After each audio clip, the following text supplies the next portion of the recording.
За гарантирана откупна цена или излегуваме на масовни протести, се закани оризопроизводителите од Кочанскиот регион пред самиот старт на новата жетва. Од државата бараат да им обезбеди за гарантирана откупна цена и оризовата арпа се продава од 25 до 50 денари. Од Министерот за земјоделие очекуваат да ги повика на итна средба, на која ќе му го достават барањето од кое зависи екзистенцијата на илјадници семејства. Му дадоа рок од 7 дена.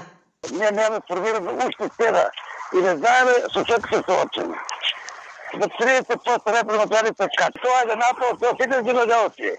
Зашто организираме масовно и да кажеме на владата дека ние не сме опци само да гласаме, некој да се збогатува на име на земјоделец. Во моментот околу 40% од ланската реколта е непродадена и сега килограм арпа се продава по символични 17 денари, реагираат оризопроизводителите.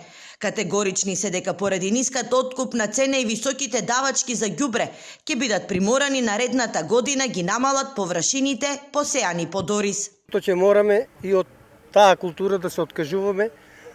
Со години сум го ја тоа кажувал, другите села бар кои можат на бавата површина да си засеат други култури, нема што да барат у оризо. Оризо е сега од 15, 14 до 17 динара. А царевица, ченка на пазаро се траже, дават по 20 динара, не може да се најде. Една вреќа арпа, една вреќа ѓубре, а ѓубрето 25 кила, а вреќата оризо 45. 750 динара ѓубре. Најдоцна до среда Министерот за земјоделие треба да го реши и проблемот на лозарите, кој вчера поради ниските откупни цени на грозјето и одложувањето на откупот на најзастапената сорта вранец протестираа во Неготино.